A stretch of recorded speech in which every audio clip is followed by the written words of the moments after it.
हे जग किती क्रूर वागलंय तुमच्याशी हे आत्ताच कळतंय मला।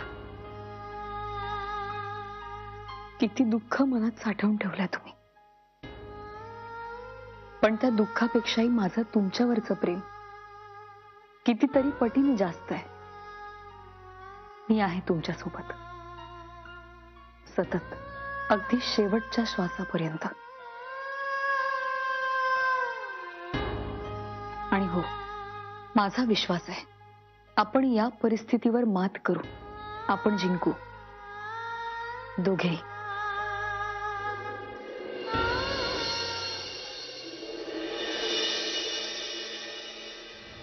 मधुरा, मला माहित नाही की नेमकं असं नक्की काय घडतंय।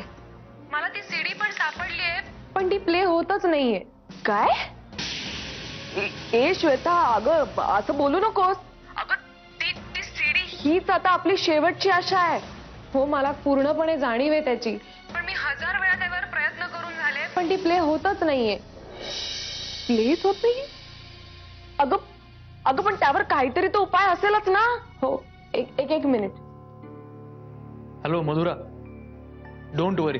अजय, अरे असं नको म्हणू। अरे मला काहीच मार्ग सुचत नाही आता। मी काय करू? मार्ग काय नाहीये। अगं हे बघ, मी आता पुण्याला जातोय, तिकडे एक माझा मित्र आहे जो सॉफ्टवेअर इंजिनियर आहे।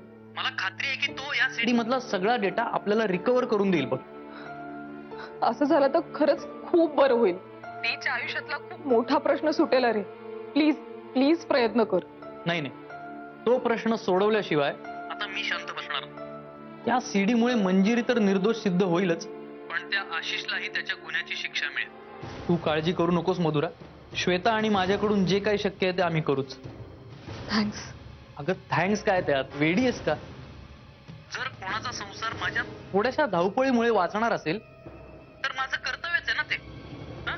हे बघ, आता मला फार उशीर करून चालणार नाही। मी पुण्याहून आल्यानंतर तुला फोन करतो, okay? Yes, thank you so much. Bye.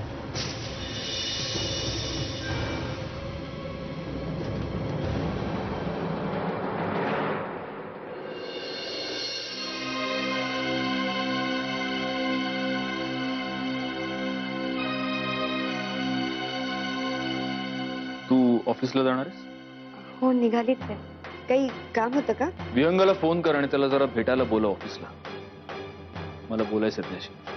दादा, राग येणार नसेल तर काय काम आहे विचारू शकते का मी? तू फक्त फोन कर त्याला। नाही, मी करते फोन, पण त्यांनी विचारलं तर काय सांगू?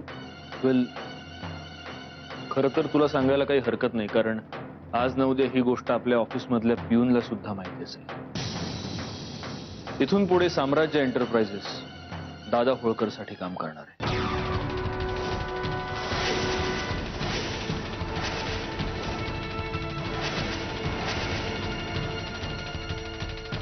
काय? हो, म्हणजे टेक्निकली आता आपण त्यांचे वेंडर्स। नाही पण दादा, म्हणजे मला नाही कळत यातलं सगळं, पण तुम्ही आणि दादा होळकर साठी दादा, हे कधी झालं? झालंय खरंच। एक काम कर, तू विहंगाला ऑफिसला बोलवू नकोस। त्याला एवढं महत्व द्यायची गरज नाही। मी फोनवरच बोलेन त्याच्याशी।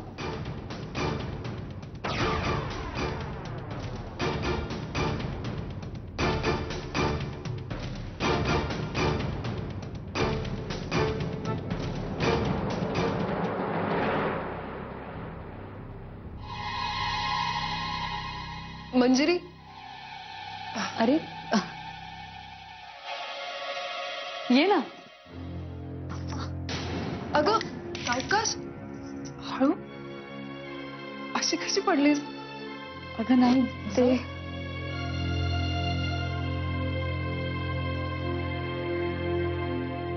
मंजिरी, आता हे तुझ्या हातातून पडलेलं कुंकू परत तुझ्या हाती नाही लागणार।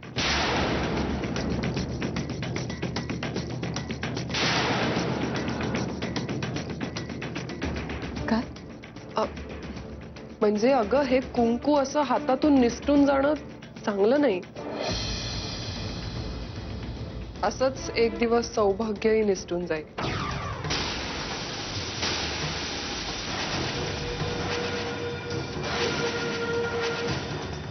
म्हणजे अगं म्हणजे तुला गरज आहे या कुंकवाची आणि सत्यजितलाही तुझी खूप गरज आहे ना आता, कारण तू बघतेस तो बिचारा किती कठीण परिस्थितीतून चाललाय. तुला कळतंय ना? हं? सांभाळ.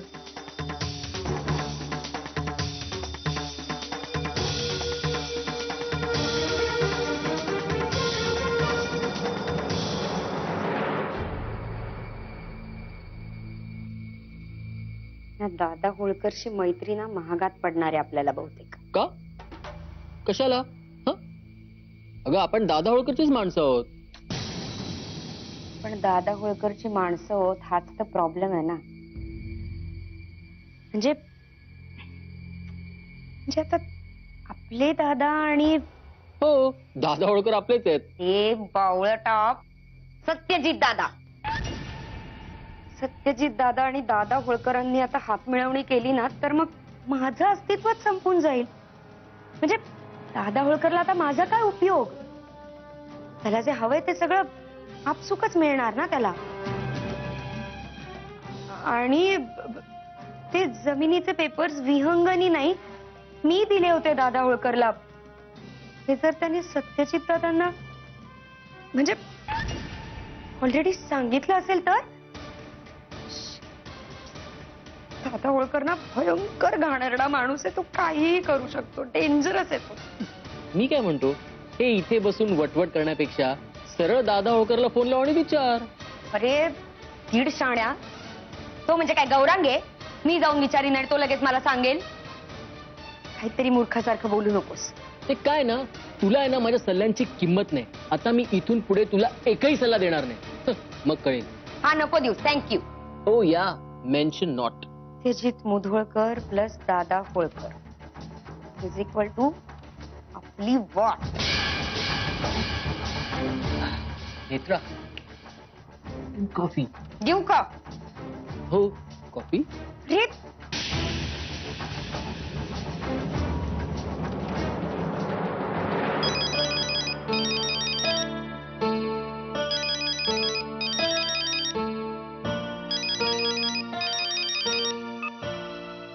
बोल सत्यजित. दादा होळकर कडून तुला कळलं असेलच की मी आता त्याच्यासाठी काम करणार आहे. नाही, मला नेत्राकडून कळलं. सत्यजित, तू खूप मोठी चूक करतोयस. तू दादा होळकर समोर असे गुडघे टेकतोयस. जी गोष्ट तू आधीच करून मोकळा झालायस ती मी आता करतोय. मला ती करावी लागते.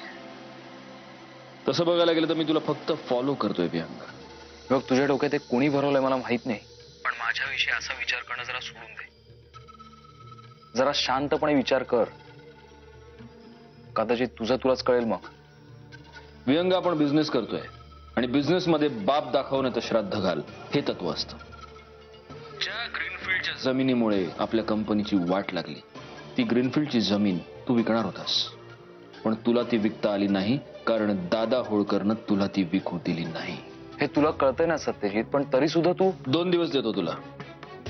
2 दिवसात मला ती ग्रीनफील्डची जमीन विकून दाखव. तू जे सांगशील ते मी करेन. आई मत. प्रश्न माझ्या हिमतीचा नाहीये सत्यजित. प्रश्न आहे तुझ्या पराभव पत्करण्याचा. मुळात आपल्या कंपनीबद्दल एवढा मोठा डिसिजन तू एकट्याने घेतलास कसा? मी तुझ्या प्रश्नांची उत्तरं द्यायला तुला फोन नाही केलाय. मी माझा डिसिजन ऐकवायला तुला फोन केलाय. आणि मुळात एका पळपुट्या आणि नाकर्त्या माणसानं मला सल्ले देऊ नयेत. झालंय माझं बोलून. बाय. श्वेता. काय काय झालं काम? हो, ज्या कामासाठी मी पुण्याला गेलो होतो ते काम झालेलं आहे. काय सांगतोयस काय? अजय अजय म्हणजे ती सीडी? येस, ती सीडी पूर्णपणे रिकव्हर झालेली आहे. अरे मग दे ना, तू बघत काय बसलायस? लवकर दाखव मला आधी. हो हो हो हो, नाही तू दे. हे बघ, ही ती नवीन सीडी.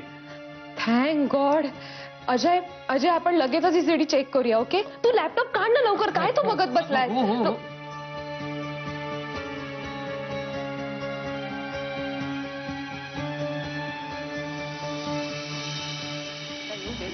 वा, नेहमीप्रमाणे टाइमपास करताय ना, व्हेरी गुड. सर, तो फोटो कुठे आहे कालचा? तुम्हाला प्रिंट करून आणायला सांगितले होते ना, केला?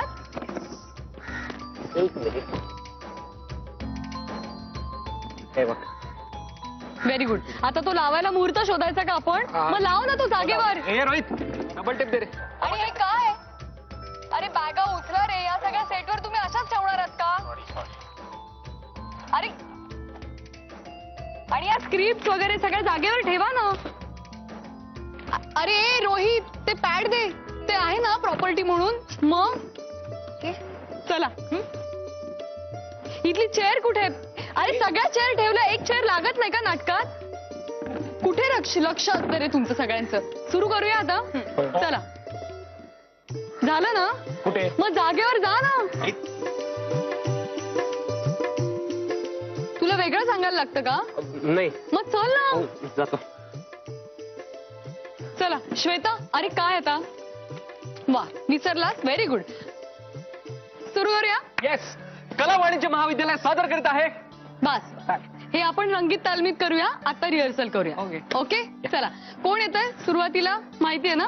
पोस्टमन. मग चल. Ding dong. कसं विचारत का? अरे काय चाललंय तुझं? आधी दार उघडतील ना, मग आत येशील ना तू. चल चला चला. Ding dong. बाहेर उभं राहणार आहे दाराच्या यार. Ding dong. कस्तुरी माने. हो, मीच आहे. तार आले. जा जा, झालं तुझं.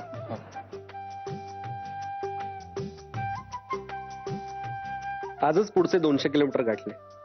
तुला माहितीये, इकडे प्रचंड थंडी आहे. खरं तर कधी एकदा हा प्रवास संपून तुझ्यापर्यंत पोहोचतो असं झालंय. तार मिळाल्या पत्रपाठ.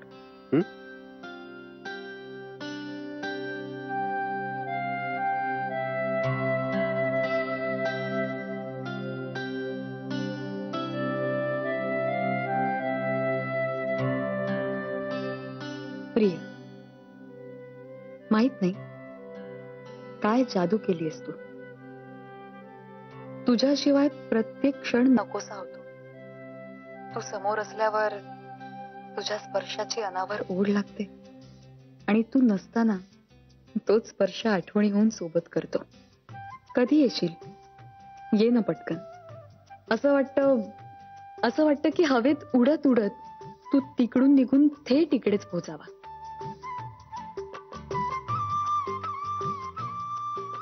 खरंच, आता तुझ्याशिवाय प्रत्येक क्षण नकोसा होतो मला.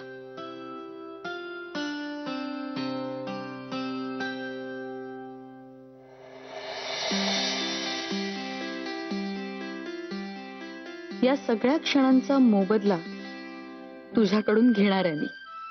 मला सोडून नाही जाऊ देणार तुला कुठेही, अगदी एका सेकंदासाठीही नाही. वाट बघते तुझीच, आणि फक्त तुझीच.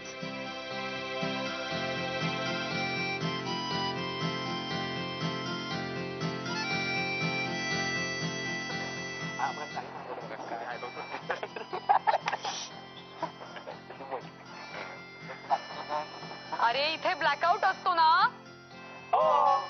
मग करा ना. म्हणजे तसं म्हणा रे. येस, फायनली आपल्याला जे काय हवंय ते सगळं ह्या सीडी मध्ये. आता त्या सत्यजित मुधोळकरला खात्री पटेल की जे काही घडलं त्यात मंजिरीचा काहीही दोष नव्हता. नशिबाने घडवून आणलं हे सगळं.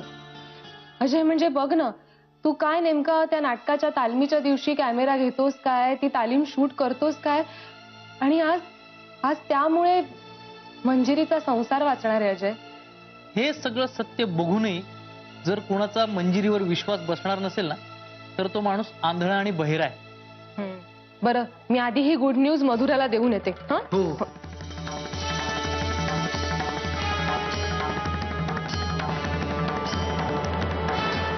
मधुरा, आयुष्यातला खूप मोठा काळ, चांगला वाईट, आम्ही एकमेकांच्या सोबतीने पार केलाय. सत्यजित आज अशा ठिकाणी उभा आहे जिथून त्याला कळत नाही की काय डिसिजन घ्यावा. की सत्यजित तू जो डिसिजन घेतोयस तो खूप चुकीचा आहे. मी समजू शकते विहंग.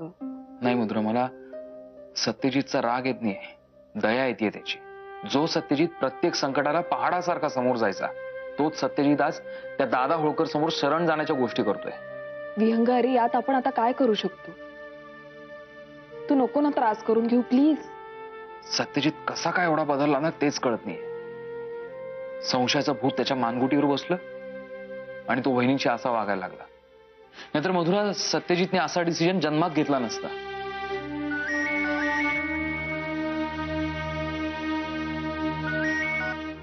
श्वेता. हा श्वेता बोल.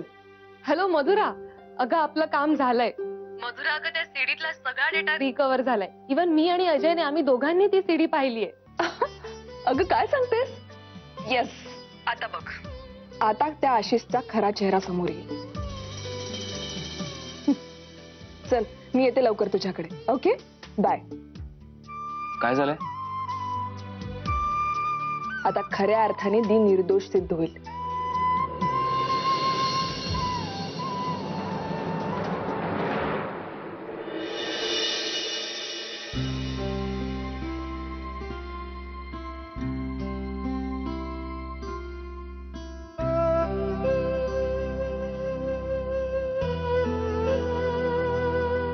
बोरी, जरा हात दे. सावकाश. स्वामी ऐक.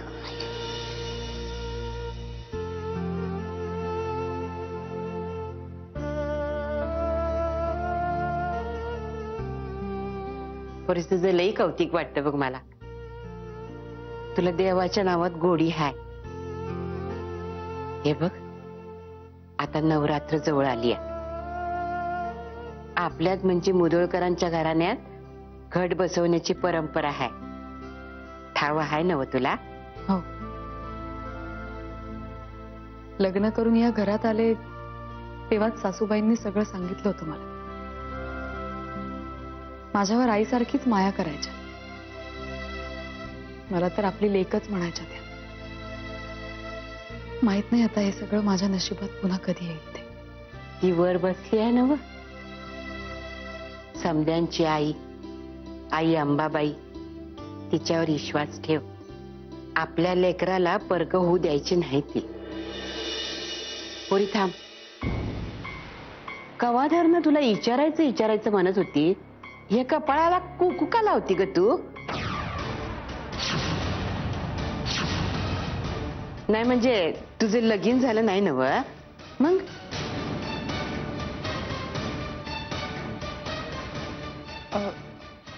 हो. आजी, माझं व्रत आहे. म्हणजे हे कुंकू लावल्याने मला हवा तसा जोडीदार लवकर मिळावा म्हणून मी हे करते. अगं येडी का खुळी ग तू? असं व्रत बाई पहिल्यांदाच ऐकती मी. असं असते वय? अगं येडे, असं कपाळाला कुकू लावून फिरायला लागली तर तुला स्थळ येतील कशी म्हणते मी. समजा जगाला वाटेल तुझं लगीन झालंय म्हणून.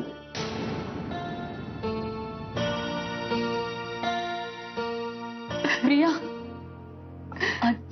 रागाला वाटतं तिला. जाऊ दे. चला, आम्ही आता देवाची गाराणं ऐकून घेतो.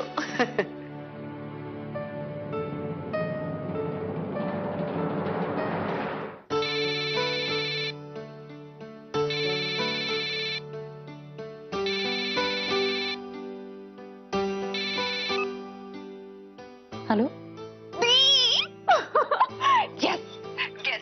मी काय एवढी आनंदात आहे. ओळख पटकन, पटकन ओळख. जाऊ देत, मीच तुला सांगते. अगं हो, मला बोलू तर दे आधी. नाही तू ऐक फक्त. बोल. फायनली आपल्याला तुमच्या नाटकाच्या तालमीची सीडी मिळाली. हो अगं, अजय आणि श्वेता दोघांनी ती सीडी पाहिली. त्यात तुमच्या नाटकाची A to Z रिहर्सल आहे संपूर्ण. ऐकतेस ना ती? हा तू बोल, मी ऐकते. आता बघ, एकदा का जिजूने ती सीडी पाहिली ना की मग त्यांची खात्री पटेल. ती आता तू जरा वेळ थांब. मी आत्ताच्या आत्ता जाते श्वेताकडे, ती सीडी घेते आणि धावत पळत तुझ्याकडे येते. आजच काय तो सोक्षमोक्ष लावून टाकू. तुला तुला खरं सांगू मधुरा, हा देवीचाच आशीर्वाद आहे बघ, दुसरं काही नाही. आता बोलत नको बसायला. मी धावत जाते आणि पळत येते तुझ्याकडे. ओके, चल बाय. बाय.